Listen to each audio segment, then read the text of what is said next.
하나님의 크고 놀라운 은혜가 오늘 오후 시간을 함께하는 우리 성도들에게 넘쳐 흐르기를 우리 주의 이름으로 축복합니다. 중국의 춘추 시대 노나라의 사상가로 유교를 창시한 공자의 한 일화를 소개하려 합니다. 공자가 제자들과 함께 길을 가다가 길가의 숲에서 큰 볼일을 보고 있는 사람을 보았습니다. 공자는 즉시 제자들에게 그 사람을 데리고 오도록 하여 호되게 꾸중하였다고 합니다. 대변을 보던 그 사람은 부끄러운 얼굴을 하며 얼굴을 가리고 도망치고 말았습니다. 얼마 후 공자와 제자들이 길을 가고 있는데 이번에는 길 가운데에서 한가운데에서 큰 일을 보고 있는 사람을 만났습니다.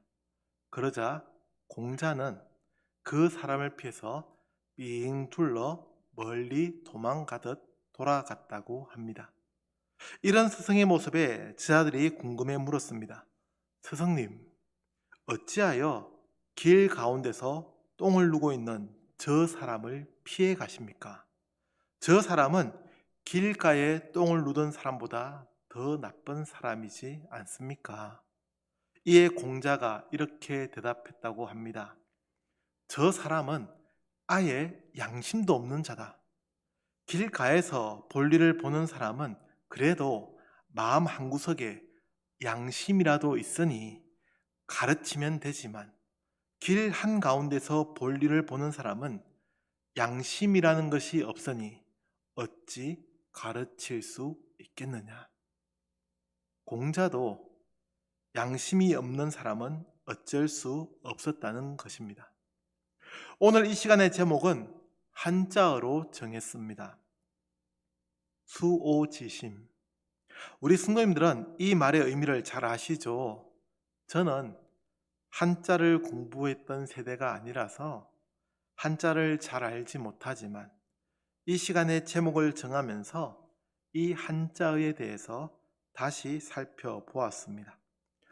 수오지심, 이 말은 사단, 즉 척은지심, 수오지심, 사양지심, 십이지심의 네 가지 마음 혹은 감정으로서 각각 인, 의, 예, 지의 착한 본성에서 발로되어 나오는 감정이라고 맹자가 말했습니다.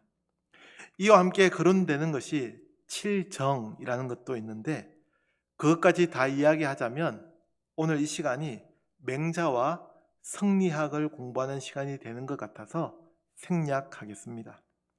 이 사단 중에서 수오지심은 의, 즉 의로운 본성에서 나오는 마음이라는 겁니다. 그래서 그 뜻은 의롭지 못함을 부끄러워하고 착하지 못함을 미워하는 마음이라고 소개합니다. 우리는 에스겔 선지자의 이 말씀을 통해 부끄러운 우리의 모습을 발견하게 됩니다. 그리고 그 부끄러움을 통해 악을 멀리하고 미워하는 삶을 살아가야 합니다. 우리의 삶이 공자의 일화에서 나오는 것처럼 양심이 없는 삶이 되어서야 참으로 곤란하지 않겠습니까? 그런 모습은 세상 사람들이 보아도 멀리하고 싶은 어찌 할 수가 없는 모습인데 예수님의 이름으로 살아가는 우리가 어찌 그런 삶을 살아갈 수 있겠습니까? 그런데 우리는 오늘의 본문 말씀을 통해 이 모습이 언제라도 우리를 뒤덮고 병들게 할 수 있음을 발견하게 됩니다. 말씀을 다시 살펴보겠습니다. 우리가 함께 읽은 본문의 말씀은 에스겔 43장의 말씀이지만 이 말씀은 에스겔 11장 23절의 말씀을 염두에 두어야 정확히 이해할 수 있게 됩니다. 그러면 에스겔 13장 23절의 말씀은 어떤 내용입니까? 같이 찾아서 읽겠습니다. 구약성경 1164페이지 에스겔 11장 23절의 말씀입니다. 성경을 직접 찾으시면 제일 좋고요. 아니면 앞에 화면을 보셔도 됩니다. 같이 읽겠습니다. 시작. 여호와의 영광이 성읍 한가운데에서부터 올라가 성읍 동쪽 산에 머무르고. 아멘. 무엇이라고 합니까? 하나님의 영광이 예루살렘을 떠났음을 말씀합니다. 성경을 직접 찾으신 성도님들은 다시 성경을 보시면 어떤 성경은 22절부터 25절까지의 말씀을 단락으로 구분하면서 소제목을 붙여둔 것을 보실 수 있습니다.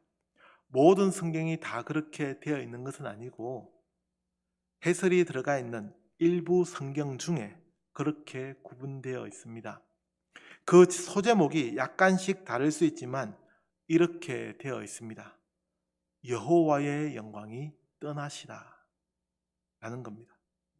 성경은 여호와의 영광이 떠난 것으로 기록하지만 이는 사실 하나님께서 예루살렘, 즉 성전을 떠나셨음을 의미합니다.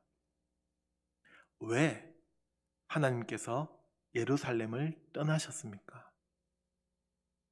왜 하나님을 예배하는 그 거룩한 성전을 떠나셨다고 합니까? 하나님께서 선택한 민족 이스라엘이 타락했기 때문입니다.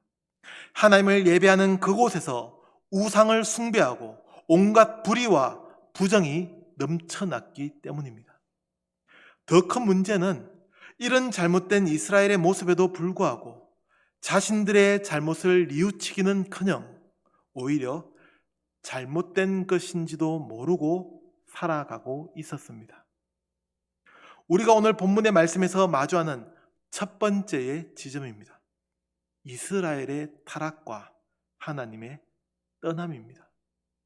사람들은 생각했습니다. 하나님이 선택한 민족이니까, 하나님께서 선택한 장소, 무엇보다 성전이니까 영원히 하나님께서 함께 하신다고 생각했습니다.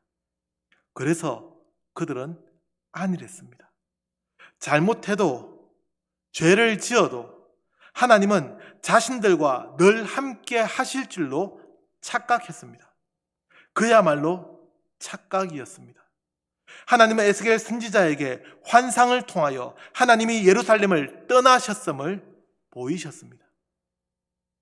사랑하는 성도 여러분, 수호지심이 없으면, 부끄러움이 없으면 이런 결과가 벌어집니다.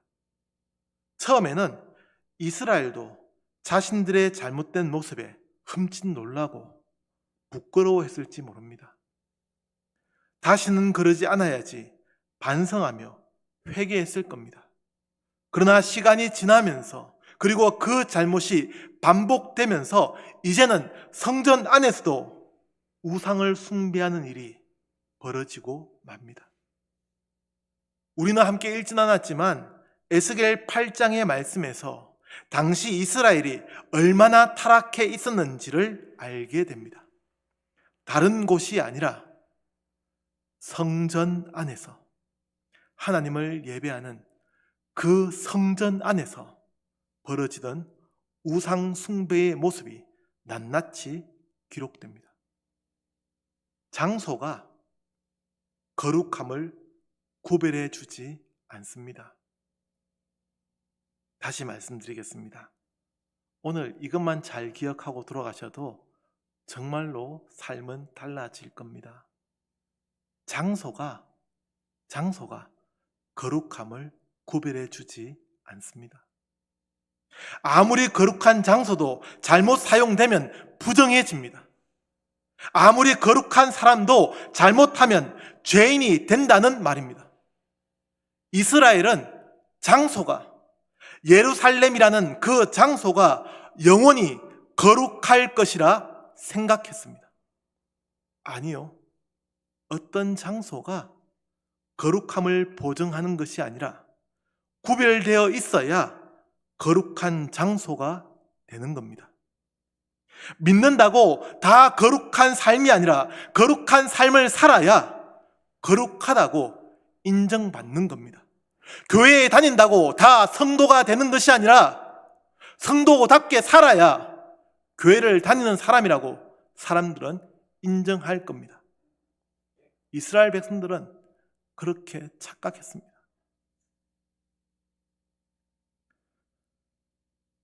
성전이니까, 말 그대로 거룩한 전이니까 계속해서 거룩하다고 생각했습니다. 아닙니다. 그건 무속, 즉 샤머니즘에서 가능한 이야기입니다. 무당들이나 하는 얘기입니다. 무속신앙은 어떤 특정한 장소를 중요하게 생각합니다. 예를 들면 어떤 장소가 신내림을 받기에 좋은 장소라거나 어떤 장소가 구설하기에 명산이라고, 혹은 어떤 장소는 음양오행에 따라 좋지 않은 장소라고 말합니다. 때로는 어떤 특정한 날을 선호하기도 합니다. 그러나 하나님을 섬기며 예수님을 믿는 우리는 전혀 그런 것을 따지지 않습니다. 그러면 어떤 성도님은 저에게 이렇게 물으실지 모르겠습니다. 목사님요, 성경을 보니까 출애굽기 3장 5절에서 하나님이 모세한테 네가 선 곳은 거룩한 땅이니 라고 하지 않습니까? 또 여호수아 5장 15절에서도 여호와의 사자가 여호수아한테 내가 선 곳은 거룩하니라 라고 하지 않습니까? 라고 물을지 모르겠습니다. 그래서 성경을 잘 보아야 합니다. 이 말씀들은 하나님께서 그곳에 계시기에 거룩하다는 의미입니다. 만약 그 장소가 구별되어서 거룩했다면, 중요했다면 지금도 그 장소를 반드시 찾아야 하고 성역화해서 지켜야 할 텐입니다. 그러나 기독교는 이제까지 그러지 않았습니다. 하나님께서 함께 하셨기에 그 장소가 거룩하고 그 장소가 의미 있는 것이지, 하나님께서 함께 하시기에 그 날이 중요한 것이지, 매일매일이 소중한 것이지, 그 장소 자체로 성역화되지 않습니다. 우리의 삶이 의미가 있고 거룩하다고 말하는 그것도 같은 의미입니다. 하나님께서 우리와 함께 하시기에 우리의 삶은 소중한 것입니다. 하루하루가 소중한 날이 되는 겁니다. 그렇기에 언제라도 우리가 타락하고 죄를 지으면 거룩하신 하나님은 떠나가십니다. 그러면 지금 우리의 시대는 어떻습니까? 우리의 시대가 하나님 보시기에 거룩하다고, 구별되어 있다고 인정받을 수 있는 모습입니까? 저는 이제까지 법정에 가본 적이 없습니다. 재판을 받기 위해 법정에 가본 적이 없다는 말입니다. 그리고 앞으로도 저는 법정에 설 일은 없을 것이라 예상합니다. 그래서 제가 젊었을 때 법원은 어떤가 하고 가본 적이 있습니다. 저의 신혼집이 대구의 가정법원 근처였기에 월요일에 법원에 들어가 보았습니다. 마침 재판이 있던 날이라서 조용히 들어가서 어떤가 하고 구경했습니다. 모르겠더라고요. 정말로 누구 말이 맞는 건지 알 수가 없었습니다. 제 기억으로는 당시 재판이 불륜에 대한 것으로 기억하는데 정말로 누가 사실을 말하는 건지 판단이 서지 않았습니다. 그리고 또 하나 알게 된 것은 변호사가 드라마처럼 말을 잘하는 사람은 아니었습니다. 그냥 글을 그대로 줄줄 읽고 말더라고요. 이것은 하나의 예입니다. 정말로 그 당시의 재판이 일어난 불륜에 대한 것인지 아니면 상대를 무고해서 이혼하려는 것인지 알 수가 없었습니다. 그러나 분명한 사실은 당사자는 알고 있었을 겁니다. 불륜을 저질렀다면 불륜한 사람이, 그리고 그것이 사실이 아니라면 거짓을 말하는 사람은 알고 있었을 겁니다. 그러나 판사 앞에서 서로가 얼마나 그럴듯하게 주장을 하는지 그 말을 듣고는 판단이 서지 않았습니다. 분명 누군가는 잘못했고 누군가는 부끄러워해야 하는데 부끄러움을 전혀 느끼지 않는 것 같았습니다. 양심이 바짝 말라 있는 것과 같은 모습, 우리는 우리의 일상에서 쉽지 않게 경험합니다. 우리의 신앙생활에서는 어떻습니까? 가장 좋은 것은 하나님 앞에서도 부끄러울 것이 없는 완전한 삶을 사는 것입니다. 그러나 우리의 삶이 그렇게 완전하지 못하다면, 우리가 죄를 지었다면 부끄러워해야 합니다. 부끄러운 일을 하고서 부끄러워하지 않는다면 그것은 우리가 죽어가고 있다는 증거입니다. 이스라엘이 그랬던 것처럼, 급기야 하나님께서 떠날 수밖에 없었던 것처럼 부끄러움도 모른 채 살아가지는 않아야 합니다. 이런 우리를 더 잘못된 길로 이끄는 것은 그럼에도 우리의 외형은 더 잘 되고 있을 때입니다.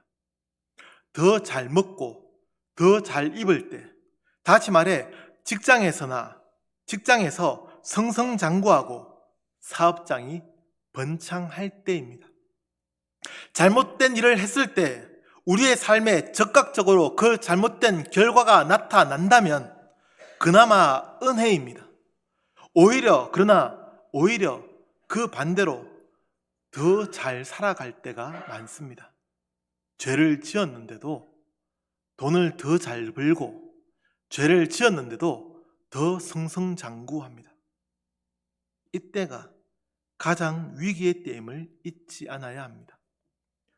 수오지심은 우리의 삶을 돌아보게 하는 주요한 기준점이 되어야 합니다.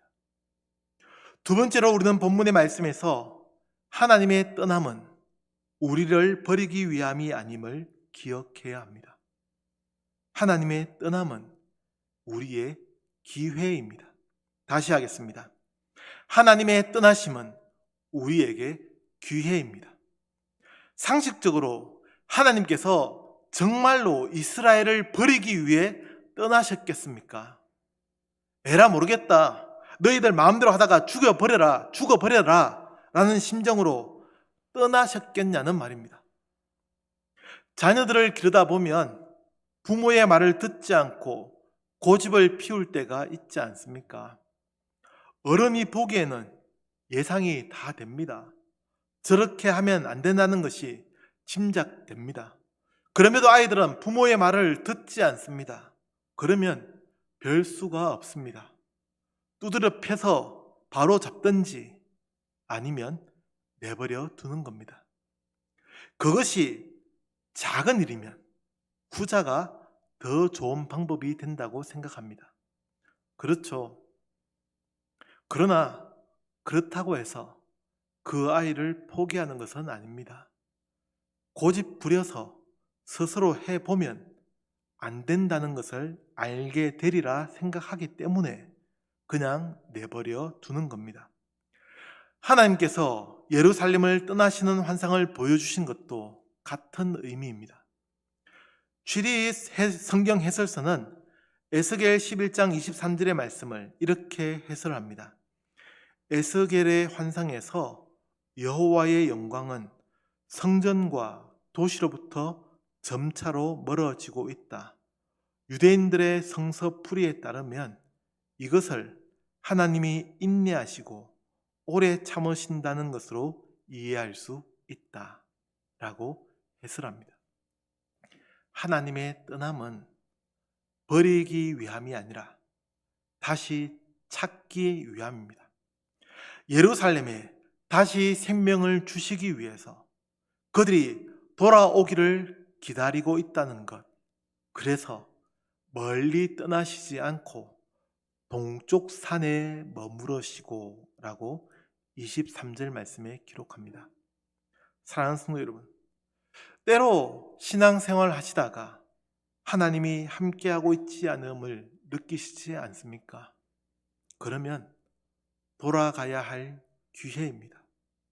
하나님은 우리에게 기회를 주고 있습니다. 그 기회를 잘 살려야 합니다. 아무리 눈치가 없어도 하나님의 손길을 느끼지 못할 때가 되면 눈치를 챙겨야 합니다. 돌아가야 할 때가 되었구나 라고 알아야 합니다.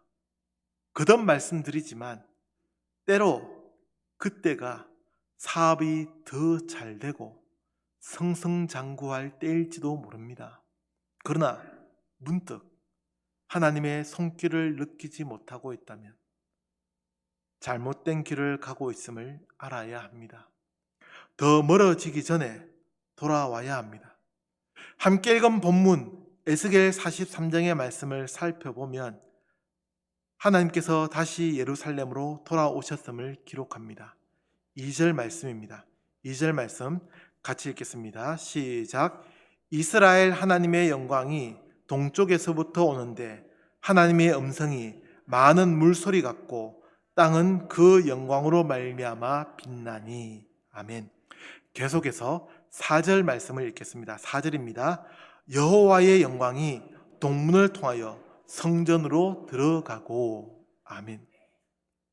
하나님은 돌아오셨습니다. 우리에게도 마찬가지라고 고백합니다. 때로 하나님의 손길을 느끼지 못할 때가 있어도 절망할 필요는 없습니다.